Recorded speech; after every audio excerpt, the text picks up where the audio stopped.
You either is or you ain't. You do or you don't. You can or you can't. Or you will or you won't. Either way, baby, a good man, well, he's hard to find. Hey, everybody, McGill Billy here. And I am Jamie. Welcome to one more for the Good Guys, brought to you by the Good Guys and Good Guys Cigars. If you're here for the first time, we thank you for visiting us. If you're here for a repeat visit, then we thank you for coming back. And with that, all that being said, if you could hit the like and the subscribe buttons, follow us on all of the social medias, we would appreciate that. Turn your notifications on. Yes, turn on your notifications for since we are doing cigar content mostly. YouTube's been very, very persnickety about that. I would have called it ignorant, but good. Pernickety good. Uninformed. That's yes, there you go. With that being said, turn on the notifications, because that way you'll get notified for videos much like this one and or shorts and stuff that we have coming out. Okay. What are you smoking today, buddy? Oh, I'm smoking one of our old favorites, the Zeno Platinum Scepter. In the they call it a Robusto, but I call it a Grand Robusto. Grand Master. That's what they call it. 5.5 by 52. Connecticut wrapper, Ecuadorian Connecticut wrapper, Dominican and Peruvian fillers. Yeah, fantastic. Wonderful cigar. Fantastic. And the Zeno by Davidoff, but I'd put this against any Davidoff Connecticut. Any of them. Well, that's saying a lot. I would too, because we bought them and sell them for a lot cheaper than anybody else sells any kind of Davidoff. Maybe even the cigarillos. Yeah. All that being said, great cigar. I kind of snuck a play from your book there. I am smoking the Monte Cristo number 2. The Monte Cristo Classic number 2. Number 2 means it's a torpedo. It's a funky kind of torpedo. It almost looks like a cone, if you will, but old world style. Probably, obviously, Monte Cristo and both Davidoff, two of the most recognized cigar makers in all of the world. That's probably the most recognized cigar in the world. I would think it is, yeah. It maybe in the Cuban version, I don't know. But one thing, all these Monte people, you know what they're going to do? They're going to, because here's what you said. You said the classic. It's actually not the classic. It's the original. And people are going to be like, the classic's got the yellow band or whatever. Right? Yeah. That's the classic yellow box. Yeah. Well, that's what this comes out of. Yeah. Well, I'm sorry. The yellow band's the classic. Yes, anyways, the number 2, it's the original, I believe, is the. Are you done yet? I'm done. Man, you see the kind of shit I have to put up with.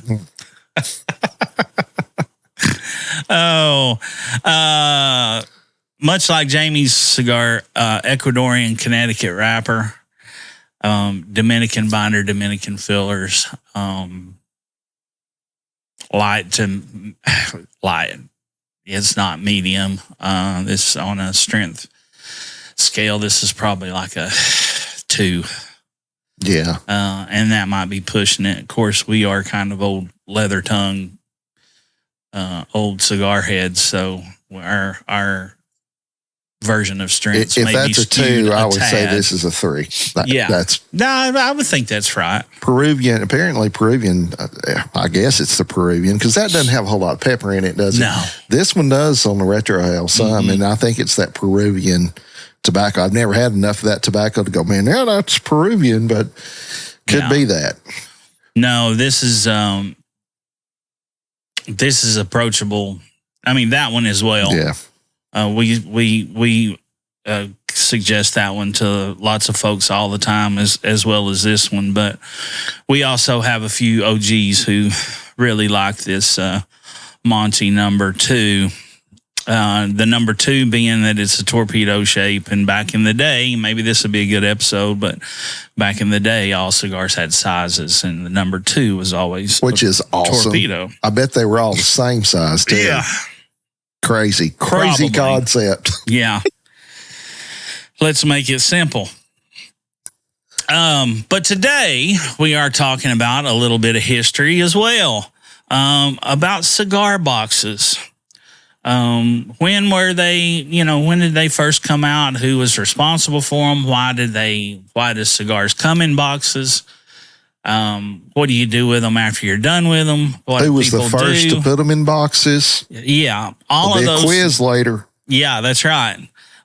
So all of that information and more. And before we get into that, again, if you want to find out more about the Monte Cristo number 2 and or the Zeno, Zeno by Davidoff Platinum Scepter, go to goodguyscigars.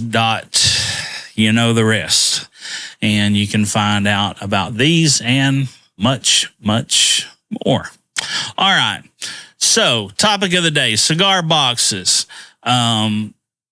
I found several articles and took stuff from several different things to lay this out today. But cigar boxes, one of the things in one of the articles, cigar boxes were the original lunch boxes. Explain that. Long before metal and plastic. Made you smoke before you got your lunch. That's right. It didn't have a box to put your lunch in. That's right. Long before metal and plastic lunch boxes became common, many workers, especially in the early 1900s, used empty cigar boxes to pack their lunch. Why? Because cigar boxes, especially the wooden ones, were sturdy, portable, and widely available. Factories, shops, and cigar lounges often had piles of empty boxes lying around, and rather than toss them, people gave them a second life. Some folks even got creative, lining them with cloth, painting them, or adding compartments over time. And the cigar box became a symbol of working class ingenuity and resourcefulness long before Tupperware took over. And even today, we use cigar boxes as decoration, and it makes really great three-dimensional art. I have some here, some boxes that are special to me, either because of when I bought them or what they were, or how well I liked them, or maybe a design or the scene on them or whatever. And I've got them hanging on the walls here. And we even took that concept into the humidor. If you go search for videos in the past, we did one, Knoxville's first mobile humidor. And that's on the channel here. You can go back and watch it, and you can see an art collage that we made out of boxes. See. Yeah. Even today, cigar boxes are repurposed into everything from guitar bodies to jewelry holders, providing that the box is almost as iconic as the cigar inside. Now, we have a couple of different artists here in Knoxville that always ask us for our empty cigar boxes, because they either do jewelry boxes and or so I think some of them with the slide top boxes has been doing birdhouses and stuff with them. So lots of different things. There's also a fellow by the name of Johnny Cantrell I met way back in the day, back in down in Overton County at the Hippie Jack Festival. He actually makes electric cigar box guitars. Wow. The guy has a little resonator in it and the whole 9 yards. Pretty damn cool. Short scale? Yeah, the box? yeah, it's like, okay, yeah. It's probably about the scale of maybe a little bigger than like a ukulele. Okay, that's cool. Long lengthwise, But the cigar box history began in Cuba in the early 19th century, with H. Upman being the first to package cigars in boxes in the 1830s. So you've heard us say this a lot. This is considered a legacy brand, Monte Cristo. H. Upman is also considered legacy brand. Romeo and Julieta, that's very much a legacy brand. Cohiba. But at any rate, that's H. Upman in the 1830s were the first to do so.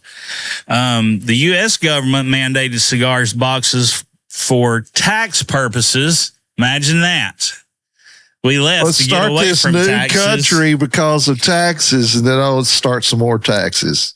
Since all those people left that old country because of taxes. Yeah. Hey, you know what we do?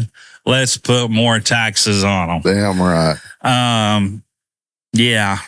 So, tax purposes starting in 1863, and these small, plentiful wooden boxes became the source for many homemade musical instruments, like the famous cigar box guitar. Beyond their initial function, cigar boxes have also served as popular items for home organization and collecting. Yeah, very much so. I use mine as a cash box. I have before. I've used them for that. I've used them for receipts. You know, when I was building the honky tonk, all my receipts went into one cigar box where I could keep my budget and my spending and all track of all that stuff. It's just it's a small wooden box. I mean, how handy is that? Where else do you get one? Yeah. I was trying to think of what you got in wooden boxes anymore. You get cigars and luxury watches come in wood boxes too. And that's about it, you know. Whereas everything used to come in some kind of wood crate or something, you know. Mm-hmm. Early history and government regulation. The first cigar boxes were made from Spanish cedar wood in Cuba in the early 1800s to not only store and protect the cigars, but also to eliminate illegal sales or workers sneaking the cigars out for such purchase. And from the 1800s till today, that is still being taken advantage of, for especially on Cuban cigar ends. When you're in Belize and you're having a vacation with your Miss Sweet Thing, and you're down there and a guy walks up to you on the beach with a glass top wooden box with cohibas in them, they're fake, they're counterfeit, they're still doing it. Unfortunately, and they're probably pretty decent cigars. They may be. Like, you know, but they're not. No, they're not worth the $200 that they're going to tell you they cost, because they're normally $100 a cigar. So just don't do it. But what I was getting ready to say is, still today in 2025. Because of that country and their beliefs and the communism and the poor equality in their country, then people are still looking to make a buck any way they can make a buck to get ahead and do what they need to do. Again, branding. H. Upman was the first brand to use the boxes, which helped promote their brand and banking business, because Mr. Upman was a banker. Hence, the banker, H. Upman cigar. There you go. That's what they gave us up. Yeah, that was the Altadis. That was their at the expos. Yeah. Branding. H. Upman. Taxation. Again, in 1863, as U.S. government legislation required cigars makers to package their cigars in boxes, which made it easier for the government to collect taxes on tobacco products to fund the Civil War. No kidding. Imagine that. I know we're in the middle of the Civil War, but more taxes to fund killing your brother or your son. That's right. Seems like the perfectly American thing to do. Tax stamps are American government thing to do. How's that? Tax stamps. These boxes were sealed with an official tax stamp, and boxes were required to contain a specific number of cigars: 25, 50, 100, 250, or 500. So yeah, I mean, look at anything tobacco and or alcohol related, and that's exactly why when all you people visit Gatlinburg and want to buy a quart of moonshine, you're not buying a quart of moonshine. You're buying 750 milliliters and not 32 ounces, because evidently the government can't get enough tax or figure out how to tax it coming in a 32-ounce jar versus a 750 milliliter. They taxed it by the milliliter, I guess. Yeah. Well, the reason is because Jim Beam, Jack Daniels, Smirnoff, the Captain, pick any of the rest of them, don't sell in 32-ounce quart jars. And why would the government want to make a new SKU number That's right. for a 32-ounce because size? it promotes moonshine. Yeah. So, same with tobacco. Well, they wouldn't pay their taxes anyway. It wouldn't even matter. Same with tobacco. So, and that being said, the alcohol and tobacco are two of the most heavily taxed items. Sure. That we have available for purchase. It's one thing that the church and the federal government agree on. Got to keep people from their vices and tax the vices, right? Mm-hmm. Yeah, I mean, let's get rid of liquor. See how that went over. God forbid anybody be in a good mood. This stuff doesn't do nothing but ruin families. Yeah. Oh, and also the starvation of this product caused mass hysteria and murder in every street in America. That's right. Can someone say prohibition? So what we're going to do is we're going to make liquor illegal, and we're going to let these little small-time criminals turn into empires. Yeah. Said Al Capone was the richest man in the world. Why, there in that time. I mean, my goodness. Oh, we'll get into it a little more as we go along, but I mean, the American numbers on the side of cigar makers and how they were doing it back then, a little later as we go through this information, was astounding to me. Oh, really? Yeah. I'll tell you what's astounding to me. It says here that the Mayans invented cigars. Mm-hmm. And they were smart. They were. They were wrong about the end of the world date. But we got a Christmas spectacular out of it, so there you go. Hey, that whole 2012 thing was a good year. What's crazy is I told everybody that talked about that, I was like, does that calendar like imply that they're still in charge when the world ends? Because I don't see none of them. Because if they were wrong about that, what makes you think? Where are the Mayans at now? Spread all over hell and back, and mixed with every other tribe or whatever that was going on at the time. But hey, they're coming back on a Jaguar-shaped spaceship. That's right. With somebody in a headdress saying, "Y'all really fucked up this time." Playing the soundtrack to Apocalypto. Yeah. The spaceship shaped like Mel Gibson's head. The rise of the cigar box guitar. Excuse me. Those two words are hard for me to say together. Availability after the Civil War, the abundance of these small wooden boxes led many creative people, and I would say poor people, who didn't have anything else to do besides sit around, rip the wings off flies and watch apples grow while their home was burnt in shambles. I just added that in. That's free of charge, by the way.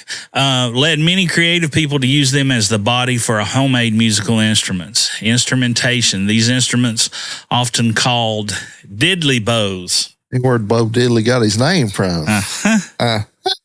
Diddley bows or 2 or 3 string guitars could be made from a cigar box, a broom handle, and some wires.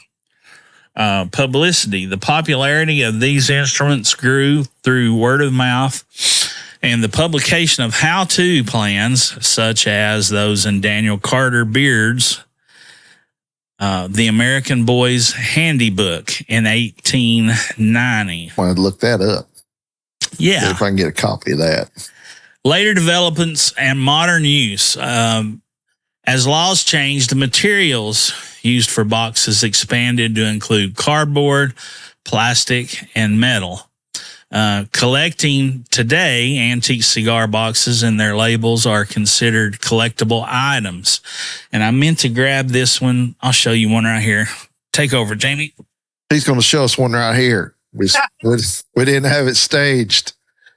Diddley bows. That's why Bo Diddley played that boxy looking guitar too, I bet. I'll bet you're right.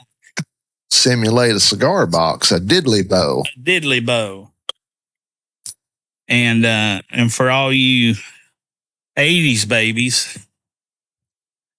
Bo knows diddley. Bo knows diddley. He sure does.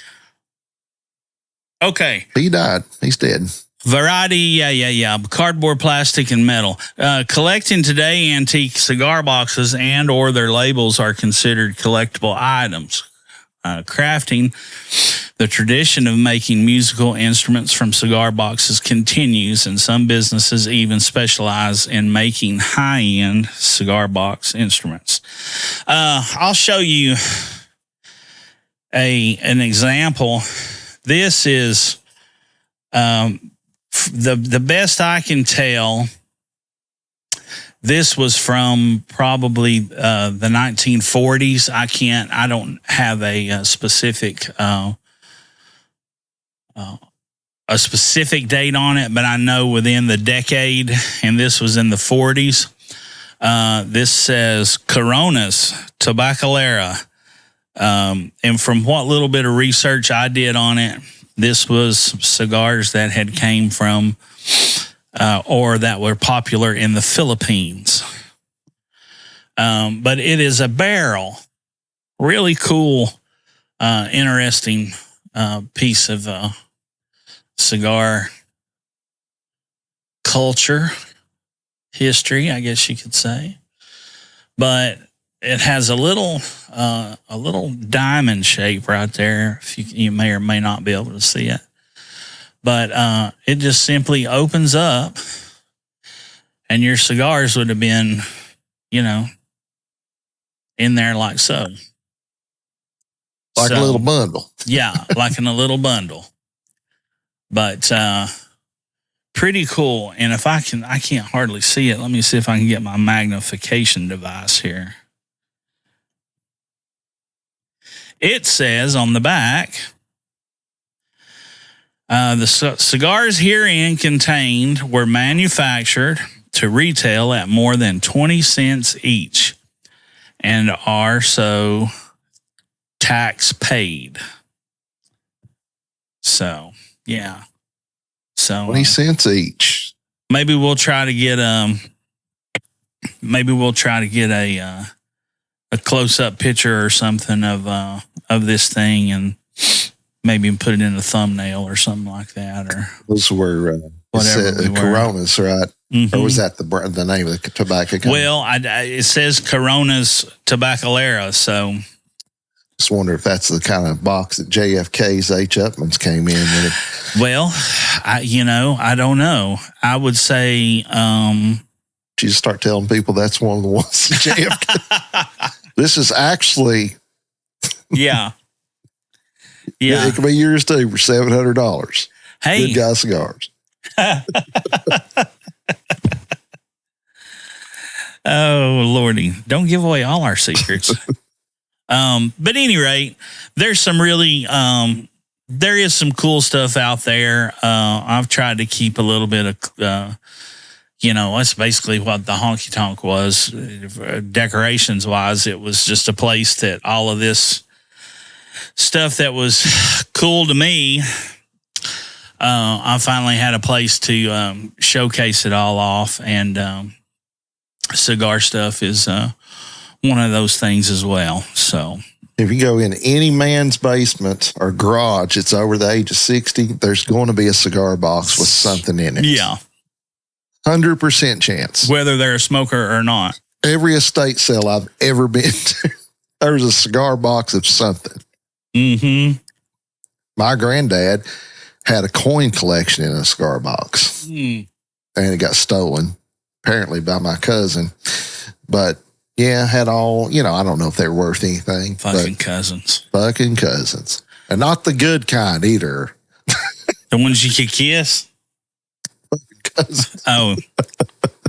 Those you brought it up. Those Hayes Carl cousins. That's right. If you don't know what I'm referencing there, your song for the day to go check out is called Choctaw Bingo by Hayes Carl. You'll know what I mean.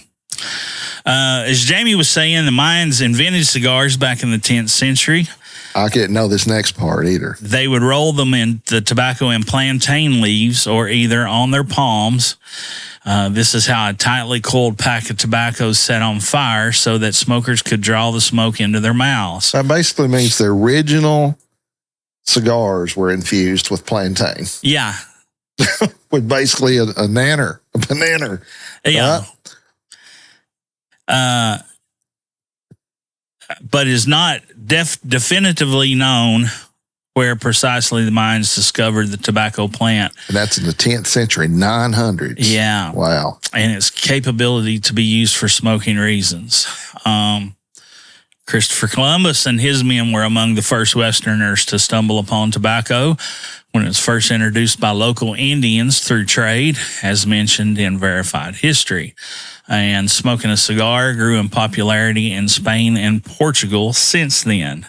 Now, did you know Jean Nicot,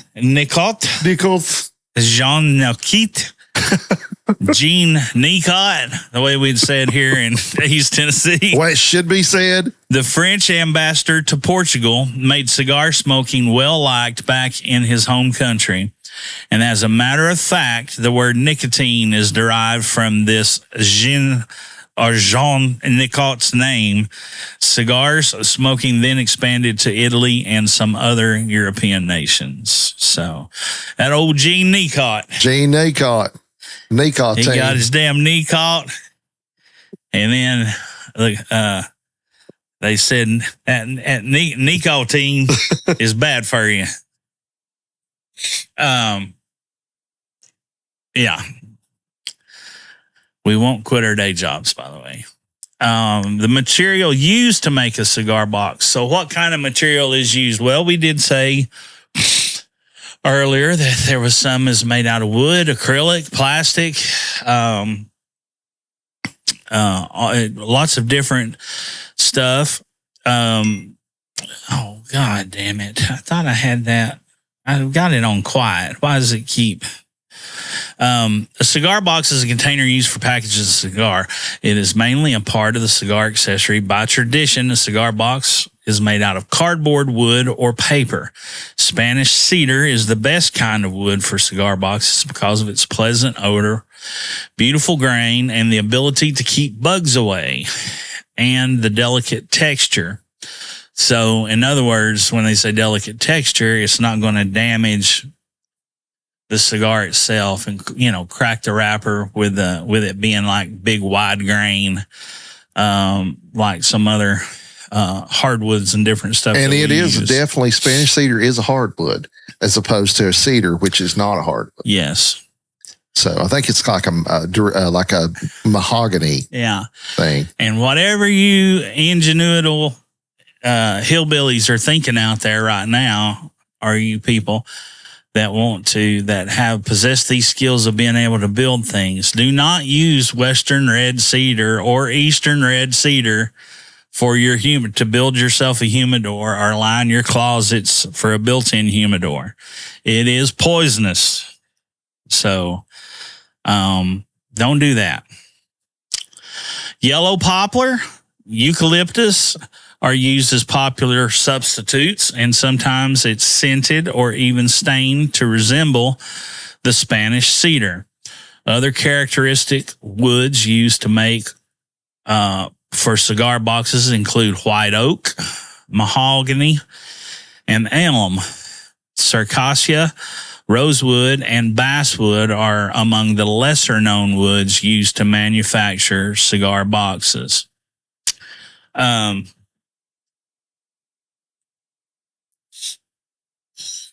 are the different types of cigar boxes? Well, obviously, these have changed along the way, but there are at least 4 version of these boxes that are pretty much, from what I could say, are industry standards. The slide lid box, it is a cabinet selection and has a slide lid or hinged lid and can typically store about 25 or 50 cigars together. So they're putting in a slide lid and a hinge lid under a slide lid right there, basically. No, it says or. Selection has a slide lid or hinged lid. Right, that's what I'm saying. They're calling the slide lid box one that'll slide open or hinge open. Yes, I see what you're... Yeah. The slide open boxes, last call, Chiquitas are in a slide box. Those and the LFD airbenders are in a slide box. The Latios are in a slide box that hinges. Oh, yeah. I see what they're saying now about the slide shape box. La Gloria Cubana Medio Tiempos are in a slide box. Yeah, they are.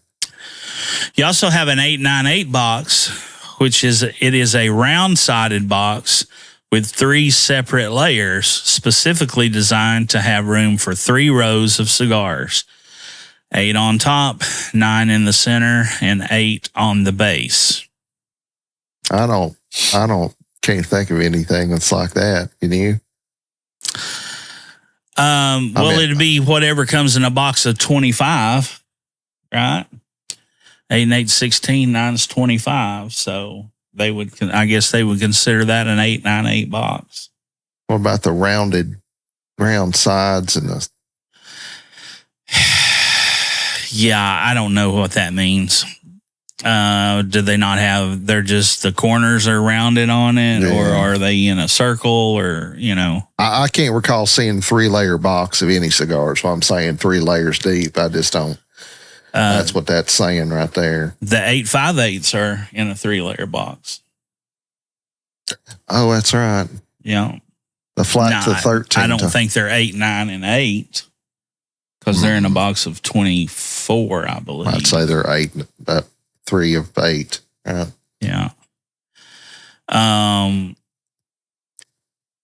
Flat top or 13, a topper box. This cigar box has 2 layers with 12 cigars on the bottom and 13 cigars on top. Boxed press cigar boxes. These are merely an equal number of cigars stored in 2 different layers in a box, much like the perfect example of a traditional. I wish I could take this off the wall. I don't think I can. Oh, maybe I can. Hang on. And it'll never stay up there again.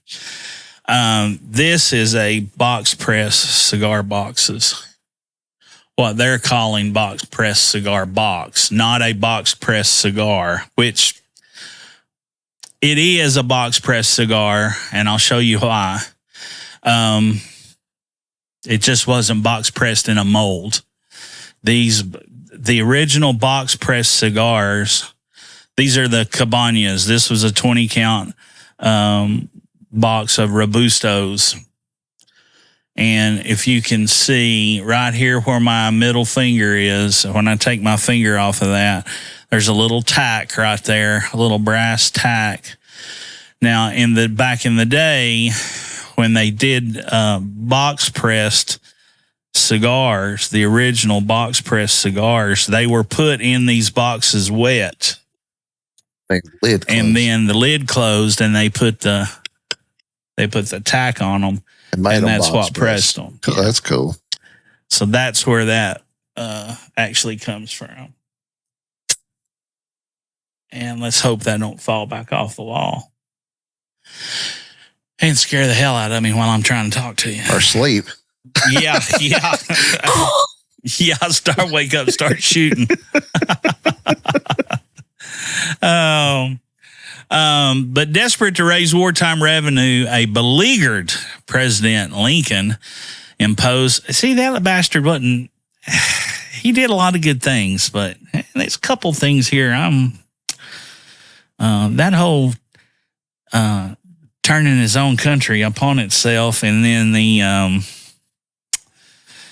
this right here imposed taxes on a long list of 19th century luxuries, including soap, perfume, playing cards, photographs, bank checks, and patent medicine. In 1863, he also called for a tax on alcohol and tobacco. But it is one thing to impose a tax and quite another to collect it. In 2 previous wars, the government tried to tax alcohol and tobacco, but failed in the face of widespread evasion. The government finally took its tax collection seriously, closing loophole after loophole, making evasion ever more difficult. It was the first in a series of efforts that would make alcohol and tobacco the most regulated products in America. A series of oppressive laws which controlled the entire manufacturing process monitored leaf tobacco so tightly that cigar makers were required to file government forms before carrying leaf from one room to another. Now, okay, that was 1863. It's 2025.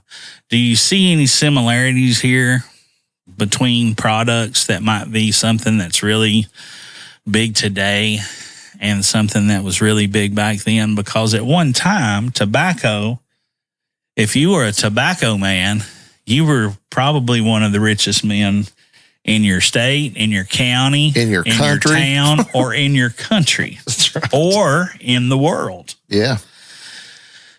The thing that, to me, that sticks out on this that makes it somewhat similar to put it in terms that we can see today is oil. Same kind of thing, right? They know, there are so many laws that go all the way to the manufacturing process over oil, and laws that benefit a lot of the world, and some of the laws of those same laws that makes it very beneficial for people like us can also be a downfall for other people in other parts of the world. Correct.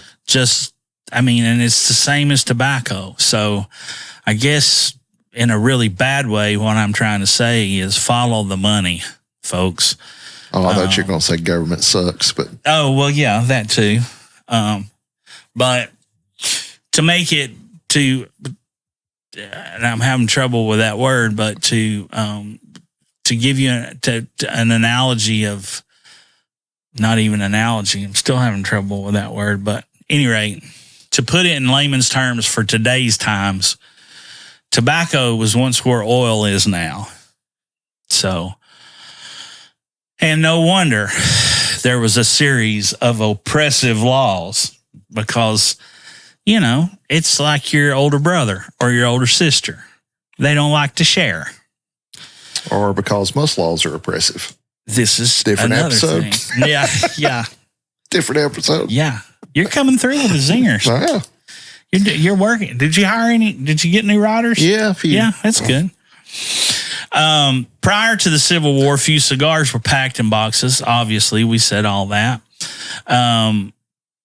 Most cigars were sold singly or by the handful, or in small wrapped bundles called yaguas, made from palm fronds. In this country, cigars were typically shipped in barrels of 2,500 or more. Overworked revenue agents, and let's face it, folks, if anybody should be overworked, it's the goddamn revenue man. That's right. If you don't believe that, just go listen to a George Jones song, for Christ's sakes. Overworked revenuers or revenue agents, faced with counting individual cigars in a factory, found it impossible to keep track of the movement of taxed and untaxed cigars.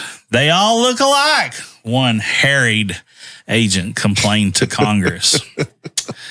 Again, think about this in alcohol today. Moonshine, Jim Beam. Made same process pretty much, right? But Jim Beam don't sell in quart bottles. They sell in 750 milliliter bottles or other milliliter bottles. They all have to be uniform. They all have to be the same size because a revenuer evidently can only count in quadrants and not in individual. Only count in the metric system, apparently. Yeah. And again, much like the beer distributor here in Knoxville that used to carry Schlitz beer,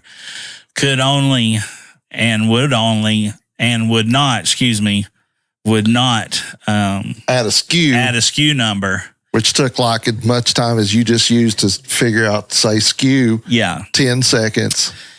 Yeah. Because they all look alike. That's oppression if I've ever heard it. Absolutely. Not getting Schlitz beer. The Revenue Act of 1864 tried to solve the problem by requiring all cigars to be packed in boxes or bundles. But feisty cigar makers harassed inspectors with odd lots, turning record keeping into a nightmare. God bless those feisty cigar makers. Well, they sure were making a lot of damn laws during the Civil War. Absolutely. With Lincoln's strong support, the laws of 1865 resolved the problem of counting by requiring all the cigars, as we said earlier. Must have been early 1865 then. Foreign or domestic, to be packed in wooden boxes containing 25, 50, 100, or 250 cigars, giving IRS agents, another bad word, somewhere to paste a stamp proving taxes had been paid by the end of the war. Cigar boxes were everywhere in the federal solution to a very taxing problem. Now, I found this very interesting.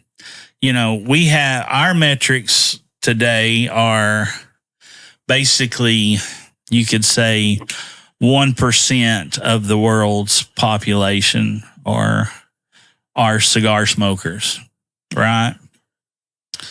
If we're looking at,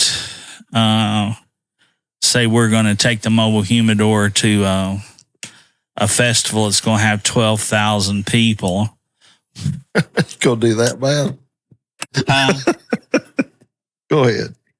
No, you go ahead. No, I just wanted to see how many people would we sell to. 120. That's right. Fuckface. This motherfucker. I tell you what. Oh, that's not even in the metric system. I mean, yeah. Any rate, by 1900, how about I just skip ahead? 4 out of 5 men, and a good number of women and children smoked cigars. Oh, it's the good old days. Yeah, boy, the good old days. And cigar connoisseurship had became an art. I mean, if your kids are going to be working in the factories, yeah, get them a cigar too. Ah, hell, little Johnny, you deserve a cigar. Like a beer and cigarette. You've been out there hand picking. You've been climbing cotton, on corn, the and girders tobacco. of this building, 72 stories. 68 hours last week. Yeah, of course, you won't. If you fall, it won't hurt you as bad because you're lighter. See. You can have a cigar, but don't you ask for no extra biscuit, you little bastard. Absolutely not. And we're not going to pay you either. Yeah. Dozens of distinct domestic tobaccos were blended with tobaccos from Cuba and Sumatra. Also the good old days. And rolled into more than 3,500 shapes and sizes, ready for every occasion, purpose, and time of day. Shapes and sizes number hasn't changed, looks like. Yeah. Yeah. About 150, now listen to this, about 150,000 cigar factories flooded the country with a bewildering array of product.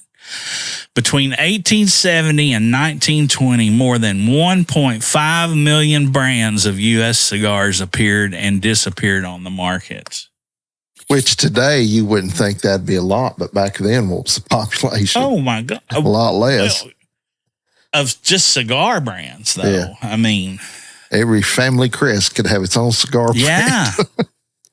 More than 250 billion cigars were manufactured, and the law said they all had to be packed in boxes. So there's your little bit of history about cigar boxes. Now, just a few more things here, but at first, cigar boxes sat closed on shelves or behind the bar or counter with only like the simplest of markings to identify the contents.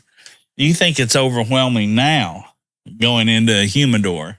They just all look like wooden boxes. Yeah, just like, I'll take box number 2, Floyd. But as the cigar industry became more competitive, the humidified cigar counter was developed to allow the new varieties, shapes, and colors of cigars to be displayed without drying out. Colorful inside labels became essential to make a brand stand out among a sea of rather similar-looking competitors. And cigars were unique among American retail products because everyone had a finger in the advertising pie. Cigar makers labeled cigars in accordance with their own tastes, but any wholesaler with a big order could get the same cigar packed in a different box with a different label. Any saloon, drugstore that bought as few as 10 boxes could have the cigars reboxed under yet another label. Fancy labels, all of these things were done by hand, by artists, and during in the United States. And during the height of cigar popularity, a small town drugstore was forced to carry as many as 350 brands to keep clientele happy. Wow. Yeah. It's a lot of boxes. A lot of boxes, a lot of labels. For example, the 60 hand rollers at the Powell and Goldstein factory from 1870 to 1926 in Oneida, New York, made only 2 cigars. A 5-cent cigar they sold as Factory 370 and a popular 10-cent cigar called Napoleon. Although they made just 2 cigars, they, like many other factories, were responsible for hundreds of brands for more than 50 years. Powell and Goldstein's 5 salesmen covered every town within a day's ride of the Erie Canal and created custom brands of cigars for hotels, restaurants, barbershops, train stations, social clubs, even haberdasheries, and shoe shine parlors. The same cigar was sold side by side under multiple labels depicting well-dressed dandies, children at play, Masonic temples, white elephants, and the mustached proprietor of a Buffalo pool hall, each trying to catch the eye of a smoker. That's crazy. Yeah, I mean, the real cigar boom. The real cigar boom. Yeah. 250 billion cigars? Yeah. How about that, man? Could you imagine? We'd have had a mobile humidor back then. It had to have been as big as a battleship Yeah. to put that many brands on Yeah, it. no shit.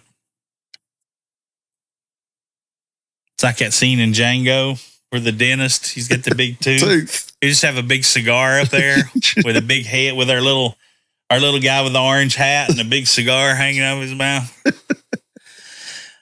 40% of the country's no, that's not what I wanted to say. Yeah. 40% of the country's entire 1890 cigar output manufactured in 3 square miles of tenement factories on the Lower East Side of New York. There were 7 companies. The best were run by German immigrants, including George Schlegel, O.L. Schwenke, Schmidt and Company, Wischt and Schmidt, Schumacher and Edelinger, and F. Heppenheimer's Son in Lower Manhattan, and Mole Litho in Brooklyn. Those 7 companies plus Philadelphia's George Harris and Sons accounted for roughly 80% of the cigar labels used in this country. And the plates and the molds and all that stuff used to make these, instead of having hand artisans do this, was also brought over from Germany, which at the time was the cigar capital of the world. A couple of wars did that in a bit. Yeah. Does that make it good? Yeah. So you wonder about and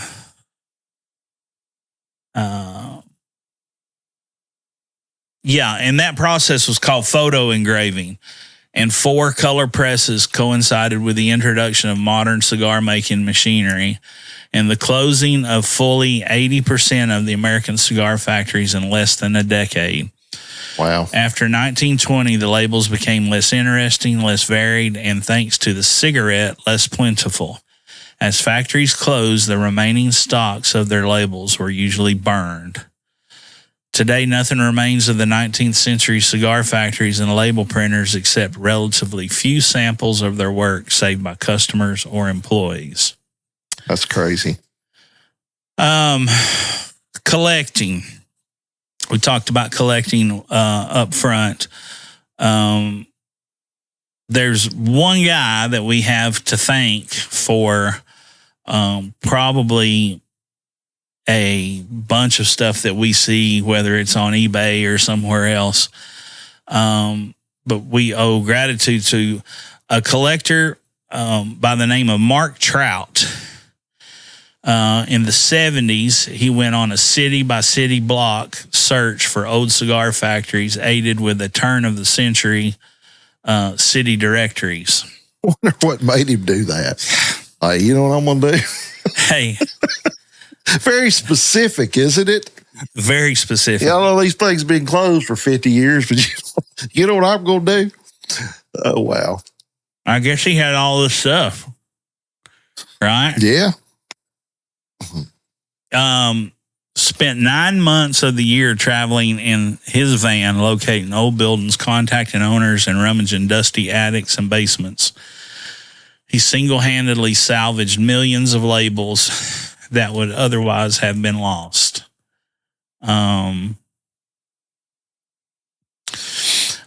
Finding with due diligence, finding lots and lots of those labels. He still, obviously didn't find them all. The U.S. cigar industry was of such staggering size that fine boxes, labels, sample books, and even original art continue to be discovered. Most labels are modestly priced from $10 to $25, although the very best and rarest can command more than $350 each. So, you talk about a market that's probably very slim as far as people that collect that. Got one guy's collection pretty much to choose from. Mm-hmm. Now, this next guy, you could look at it one or two ways. We could either consider him a good guy. I don't know if he could be an OG, or maybe he is the OG. But label artist Henry Meyer was born in Germany in 1884, where he exhibited unusual artistic skills early in life. Considered a boy wonder, Meyer began painting professionally while still in his mid-teens. Then he made his biggest decision of his life and immigrating to the United States in 1902 just in time to avoid the draft. Meyer was happily painting cigar labels for Steiner Litho, and within 2 weeks of arrival. Although his skills were outstanding and the quality of his work were exceptional in an industry known for its fine craftsmanship, Meyer never became famous in the art world primarily because he preferred partying and womanizing to work. Rock star. Hey. German rock star. You'll have that on big jobs. You really will. He also went by the by his what is that called? Alias Van Halen. That's right. Although hundreds and thousands of cigar labels. You missed the best. Oh yeah, sorry. A favorite play of his handsome curly-haired artist was to invite girlfriends to his studio to get naked so he could immortalize their beautiful bodies on a cigar label. Baby, just look, you're going to have your own It's box. not vid. It's not vid. It's not vid. But at any rate, it was the standard practice of printers to destroy the originals as soon as the lithographers had transferred them to stone. If an artist insisted on his work being returned, the paintings were usually defaced or Golly, cut. man. You want your shit? Yeah, here you go. What do you think about that, Linda? We got no band. Tuning some a bitch. Oh, Lord. You ain't got no cigar label, Randy. What you need is a paying gig. There's this one porch, then another. It's getting ridiculous. Oh, shit. So, hopefully you found some of that interesting. We did, and hopefully you found some of it pretty funny. The cigar was interesting. Yeah. Tell me about what you were smoking. Zeno Platinum Scepter by Davidoff, Ecuadorian Connecticut wrapper, and Dominican and Peruvian filler. One of the best Connecticut's going, I think, especially when you can find them at less than Davidoff prices at Good Guys Cigars. You know the rest. Or just Google it. Google it. Yeah. We're the only Good Guys Cigars in the entire world. Yeah. Great smoke. Really is. Yes, I'd highly recommend them. Christmas is coming up. We had one of our good friends and one of our previous podcast guests come up to us at an outing we were at the other night and was saying, "Hey, my dad smokes cigars. I've been smoking cigars 50 years. I want to get him a couple of cigars." And I said, "Well, these are going to be." I said, I want you to get these two for him, because they are such classics. And one of them was the Zeno, and the other was the La Giana 30th. Which is what I'm going to smoke next. Nice. And he wrote me a text night before last saying, "Man, my dad absolutely loved those cigars. I got to get some more for him from you." So nice. We got them. Yeah, that's right. Another thing, too, today is November 24th, and tonight is the OG event at Armstrong's Bar and Grill on John Sevier Highway. Going to be a big time. We are doing a Black Friday sale on Monday. So come and get your cigars so you can, on Thursday, you can say, "Hey, I've got to go away for 2 hours while y'all cackle and eat turkey," and you'll have a cigar. So, yeah. What's your, what are you going to smoke on Thanksgiving for your cigar? We did a whole episode on this last time. We won't do that this time, but well, probably have you got a special one picked out? Well, I got a Don Carlos in that number 2 size. I might pull out if got to go to Thanksgiving. So you got time for such nonsense. So that'll be what it is. Or maybe I don't know, that La Giana, I like it pretty good too. Yeah. Any cigar would be special if I can get away for 2 hours to smoke it. Oh yeah, for sure. Well, I have one more Ashton VSG. And this one now, this time of year, probably has 3 years of age on it. And that's a Brendan James, right? Yeah, Brendan got me those for a gift for Christmas one year. And I think I'm going to have that one on Thanksgiving. That'd be good. It sure enough will. That'll be good. Sure enough will. The Monte Cristo number 2, I can't give you much of an accurate review on this cigar from smoking it today. I was yapping so much. I had a hard time keeping it lit. But I have smoked them in the past. Again, very good cigar. One of the most recognizable and most iconic brands in the world. We got them for a good deal. So go check them out. Come see us tonight at Armstrong's. We'll be there with the OGs and can smoke indoors. Yeah, smoke indoors, full kitchen, full bar, all that good stuff. So come be with us. You don't have to freeze to death. I'm sure they'll, so just come be with us. See you then. Yeah, that being said, be kind, folks. It's almost time for Thanksgiving. Be sure to spend it with your families. Listen, I know we can't pick them. Family, that is. But, time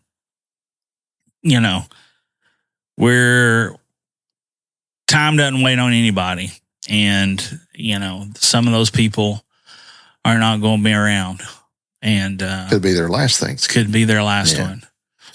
And could be your first without one of those special persons. So either way of the case, take advantage of your family and your friends. Be with them. Be kind to one another. Doesn't cost a dime to be kind. This will be the last episode before Thanksgiving too, because it's Thursday. So, when people tell you not to eat too much, to hell with that. Off. Eat as much as you want. It's Thanksgiving. Eat so much you go out and throw up and come back in and eat again. Correct. That's what I do. That's what I'm planning on doing. I might be swole up so bad from eating so much ham, I might not be able to get back in the door. At any rate, be kind to one another. It doesn't cost a dime to be kind, but there's always a price to be paid for cruelty. You want to do another one? Sure. All right. You heard it here first. That's one more for the good guys. Happy Thanksgiving, everybody. I'll be gone in the morning before the sun comes up, with me and my weenie dog and my pickup truck. And either way, baby, a good man, it's hard to find. I said, now either way, baby, a good man, it's hard to find.